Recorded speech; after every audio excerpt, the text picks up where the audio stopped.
Dear candidates, आप लोग SAS result का वेट कर रहे हैं और ये रिजल्ट कब तक आएगा अभी तक क्लियर नहीं हो पाएगा। क्यों? कि कोई ऑफिशियल इन्फॉर्मेशन किसी को मिल नहीं रहा है और जब तक रिजल्ट नहीं आ जाता है तब तक आपका टाइम जो है सोचने विचारने में ही इस वीक से उस वीक, उस वीक से उस वीक, नेक्स्ट वीक करते-करते पूरा महीना गुज़र गया। जब आप लोगों का एग्ज़ाम हुआ था 22 जून से लेके 27 जून 2026 के बीच में, तो ये एग्ज़ाम होते ही कुछ ही दिनों के बाद 10 जुलाई को आरएई का रिज़ल्ट आ गया। अब इससे ये लगा कि सारे ही एग्ज़ाम्स के रिज़ल्ट 1-2 हफ़्ते में आ जाएँगे और आप कैंडिडेट्स ने अपना टाइम वेटिंग में ही हर वीक गुज़ारते चले गए। एक डेडलाइन था आप लोगों के दिमाग में कि 15 अगस्त 2026 तक तो रिज़ल्ट किसी भी हालत में आ ही जाएगा और आज 15 अगस्त का ही दिन है, लेकिन अभी तक रिज़ल्ट नहीं आया।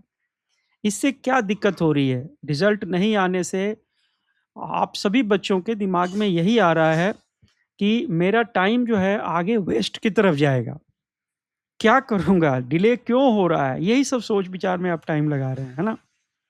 देखिए टाइम लगेगा, रिज़ल्ट आने में टाइम लगेगा क्योंकि जो डिस्क्रिप्टिव पेपर है, पीसी 1 है या पीसी 3 का जो कंप्यूटर वाला पोर्शन है या पीसी 8 है, पीसी 9 है, पीसी 10 है, पीसी 20 है, ये सारे डिस्क्रिप्टिव पेपर अभी इंट्रोड्यूस हो गए हैं।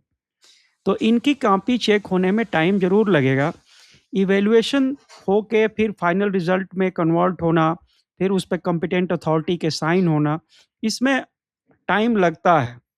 और यही रीज़न है कि दूसरे जो आरएई का पेपर था साथ में हुआ और इसका रिज़ल्ट आ गया, लेकिन बाकी एसएएस का, आईई का या सीपीटी का रिज़ल्ट अभी तक नहीं आया। वो एक साथ ही हो सकता है पब्लिश करें, इसलिए इस रिज़ल्ट का वेट कर रहे हैं। इस जो इवैल्यूएशन का जो डिस्क्रिप्टिव पेपर है, इसको तैयार करने में उन्होंने टाइम ज़्यादा ले रहे हैं। तो आप कब तक रिज़ल्ट का वेट करेंगे? और रिज़ल्ट आएगा तो 2 ही ऑप्शन हो सकता है, सबके दिमाग में यही है कि मेरे रिज़ल्ट का क्या होगा?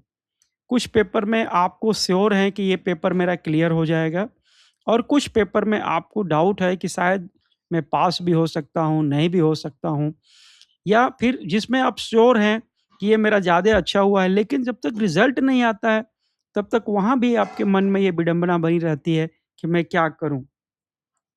मैं अपने लिए कौन-सा रास्ता चुनूँ? रीज़न क्यों है रास्ता चुनने का? क्योंकि आप मान लो यहाँ पे खड़े हो अभी और अभी तक रिज़ल्ट नहीं आया, एग्ज़ाम मान लो नवंबर में हो सकता है। तो इससे क्या होता है यदि आपकी जैसे आरआई का रिज़ल्ट जुलाई में आया, तो आपको ज़्यादा टाइम मिल जाता जिस पेपर में आपका परफ़ॉर्मेंस अच्छा नहीं हुआ या 60 मार्क्स से कम परफ़ॉर्मेंस है, उस पेपर को फिर से आप तैयार करने का टाइम मिल जाता। तो ये डिस्टेंस आपका 3 महीने, 4 महीने का सॉलिड मिल जाता। अब जुलाई भी खत्म हो गई, अब ये पीरियड जो आपका वेटिंग में है वो वेस्ट में चला गया। फिर अगस्त भी मिड अगस्त आ गया।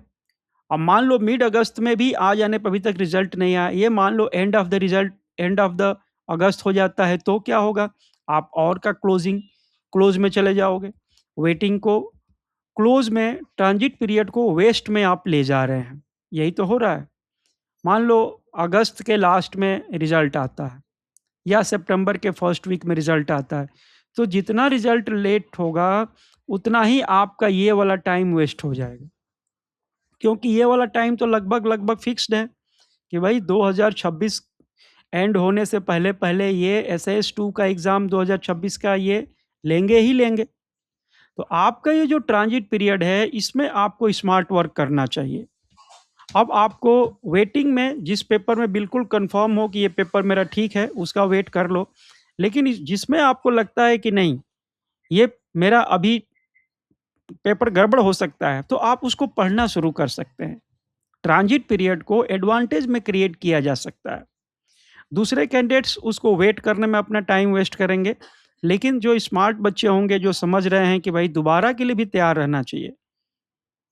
कहते हैं ना कि होप फॉर द बेस्ट और प्रिपेयर फॉर द वेस्ट, ये भी कहते हैं। जब आपका कोई चीज़ वर्स्ट हो जाए, प्रिपेयर फॉर द वर्स्ट, है ना? Prepare for the worst. Worst के लिए भी तैयार रहना चाहिए, होप फॉर द बेस्ट भी रहना चाहिए। अच्छा ही सोचो, होना चाहिए अच्छा, और हमारी शुभकामना भी है कि आपको पेपर अच्छा होना चाहिए, रिज़ल्ट अच्छा आना चाहिए, पेपर तो जो भी होना है अब तो हो गया, रिज़ल्ट आपका अच्छा आना चाहिए। लेकिन साइमल्टेनियसली हमें ये भी तैयार रहना चाहिए कि कल को रिज़ल्ट मेरा 60% से कम आ जाता है या रिज़ल्ट मेरा ठीक नहीं आता है, तो मैं क्या करूँगा, जो एक्जिस्टिंग कैंडिडेट्स हैं उनके लिए भी ये। तो इस सिचुएशन में आपको टाइम वेस्ट नहीं करना चाहिए, क्योंकि टाइम रिवर्सिबल नहीं है। आप टाइम को रोक नहीं सकते हैं। ये बढ़ता ही जाएगा और क्लोजिंग की तरफ, नज़दीकी की तरफ आ रहा है। ये एंड आपका फिक्स्ड है, ये एंड इधर बढ़ते जा रहा है, बढ़ते जा रहा है, बढ़ते जा रहा है। तो इसको संक्रमण काल या ट्रांजिट पीरियड कहते हैं। इस पीरियड में आपको तैयारी शुरू कर देनी है। वेस्ट नहीं करना है वेटिंग पीरियड में, नहीं तो फिर लास्ट में एग्ज़ाम सामने आके खड़ा हो जाता है और आप सोचते हैं कि अब मैं क्या करूँ? फिर वही वाला पोज़ीशन। ऑलराउंडर्स भी बच्चों को बहुत ज़्यादा वेट ना करना पड़े और हमें सफिशिएंट टाइम मिले सभी पीसी को कवर करने के लिए, तो ऑलराउंडर्स ने अपने क्लासेस को 3 अगस्त से ही शुरू कर दिया था और बहुत बच्चे ज्वाइन भी कर लिए इस क्लासेस को। अभी हमारा पीसी 2 स्टार्ट हो गया था 10 अगस्त को, पीसी 3 17 अगस्त को मंडे से स्टार्ट होने वाला है। तो जो बच्चे चाहते हैं कि हम इन क्लासेस को अभी, डिले उतना नहीं हुआ है, क्योंकि पीसी 2 भी स्टार्ट हुआ है जस्ट 1 वीक बैक में। पीसी 1 कवर हो गया है, पीसी 20 कवर हो गया है, पीसी 10 ऑलमोस्ट कवर हो गया है।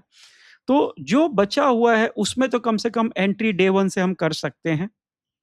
और तैयारी करने से क्या फ़ायदा होगा कि आपका पेपर क्लियर भी हो जाता है, तो भी आपका नॉलेज वेस्ट नहीं जाएगा।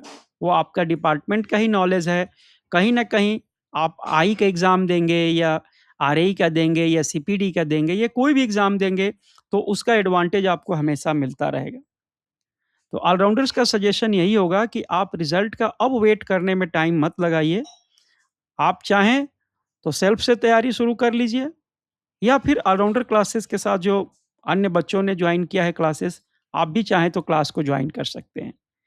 हमारी सभी बच्चों के प्रति शुभकामना है। स्वतंत्रता दिवस की बहुत-बहुत बधाई है। आप स्वतंत्र हो जाइए, मेंटली अपने आप को फ्री रखिए कि एग्ज़ाम का रिज़ल्ट कुछ भी हो, मैं अपनी पढ़ाई अभी से शुरू कर देता हूँ। मैं लग जाता हूँ, क्योंकि रिज़ल्ट पॉज़िटिव भी आता है, तो भी मुझे फ़ायदा है, पढ़ा हुआ चीज़ बेकार नहीं जाता है। और यदि रिज़ल्ट गड़बड़ हो गया, हमारे एक्सपेक्टेशन के हिसाब से नहीं आया, तो कम से कम हमारी तैयारी का उतना समय तो बच जाएगा, उतना हम दूसरों से एडवांस हो सकते हैं। यह एक कॉम्पिटिशन है, जितना आप तैयार करके पहले से रखेंगे, आप दूसरे कैंडिडेट से उतना आगे निकल जाएँगे। एक जर्नी की तरह है, जिसने पहली जर्नी शुरू कर दी, जिसने पहले से ही स्टार्टअप ले लिया, वो तो आगे-आगे ही बढ़ता रहेगा। तो इसलिए जो समझदारी है, वो है अपने आप को अब से तैयार कर देना। आज से ही और अभी से आप तैयारी शुरू कर दीजिए। यदि आप चाहते हैं कि सर के साथ ऑलराउंडर्स सर के साथ मैं सारे पेपर की तैयारी शुरू करूँ, तो सभी पेपर की तैयारी ऑलराउंडर्स के एक ही जगह पे कराई जाती है, all pieces at one place, और सभी पीसीस के लिए आपको स्टडी मटेरियल मिलता है, पीडीएफ फॉर्म में आपको रेगुलर टेस्ट सीरीज़ मिलता है और आजकल तो हम लोगों ने एक नया बाइलिंगुअल वर्क शुरू किया है। बाइलिंगुअल का मतलब है कि आपको इंग्लिश और हिंदी में दोनों में पढ़ाया जा रहा है और आपको मिक्स भी पढ़ाया जा रहा है, जो आपको प्रेफ़रेबल है आप पढ़ सकते हैं। आपके जो पीडीएफ मटेरियल हैं वो इंग्लिश और हिंदी दोनों में अवेलेबल हो गए हैं। टेस्ट सीरीज़ हिंदी और इंग्लिश दोनों में अवेलेबल है। आपको डाउट क्लियरिंग के लिए व्हाट्सएप का ग्रुप है या फिर क्लास में भी आप पूछ सकते हैं। आपका तैयारी के लिए 100% जितनी सहयोग ऑलराउंडर्स कर सकते हैं, वो कर रहे हैं आपको। नॉर्मली हम लोग मॉर्निंग में क्लास कराते हैं, मॉर्निंग में सुबह 5 टू 7 क्लास है, तो इवनिंग में आपको सेम डे का जो आपने पढ़ा है उसके ही बेस्ड पे आपको टेस्ट अलॉट हो जाता है। और टेस्ट अलॉट अभी आजकल केस स्टडी बेस्ड हो रहा है, ताकि आप चीज़ों को ठीक से डीप में जाके समझें। रोज़ का रोज़ आप पढ़ें, सुबह में पढ़ाई करिए, शाम को टेस्ट दीजिए, फिर अगले दिन फिर नेक्स्ट डे की पढ़ाई शुरू कीजिए, फिर अगले दिन उसी शाम को टेस्ट दीजिए। तो ये आपकी कंटिन्यूटी इतना आपको अहेड ले जाएगी, इतना कॉन्फिडेंस को डेवलप करेगी कि सभी पेपर में 60% से ऊपर लाना आपके लिए पॉसिबल हो जाएगा। ओके बच्चे, हमारी शुभकामना सभी बच्चों के प्रति। आप तैयारी को अच्छा से शुरुआत कर दीजिए। अब टाइम का वेट मत कीजिए, रिज़ल्ट कुछ भी आए, कभी भी आए। हो सकता है रिजल्ट आपका मंथ एंड 31 अगस्त के भीतर-भीतर आए। हो सकता है कि 28 अगस्त को आए, एंड में आ जाए, या फिर हो सकता है कि फर्स्ट वीक ऑफ सितंबर में आए, 2-4 सितंबर को आए, कब आए? नोबडी कैन से, हमें भी एग्ज़ैक्ट पता नहीं होता है। वी आर आल्सो एक्सपेक्टिंग कि ये सिचुएशन के हिसाब से लेट हो रहा है। डिस्क्रिप्टिव पेपर चेक होने में लेट हो रहा है, कंपाइलेशन ऑफ रिजल्ट होने में लेट हो रहा है। तो वो लेट को हम अब वेस्ट ना करें, जो एग्ज़ामिनेशन बॉडी की जो ड्यूटी है वो अपना करें, हम अपनी ड्यूटी अपना शुरू कर दें। अब स्वतंत्र हो जाइए, किसी वेट करने का अब समय नहीं रहा, और यदि आवश्यकता हो तो आज ही आप व्हाट्सएप पे मैसेज करके 7973586547 पे अपना एनरोलमेंट करा लीजिए और क्लास शुरू कर दीजिए बच्चे, है ना? हमारी सभी के प्रति शुभकामनाएँ हैं, और सभी बच्चों को तहे दिल से प्यार और शुक्रिया, और स्वतंत्रता दिवस की पुनः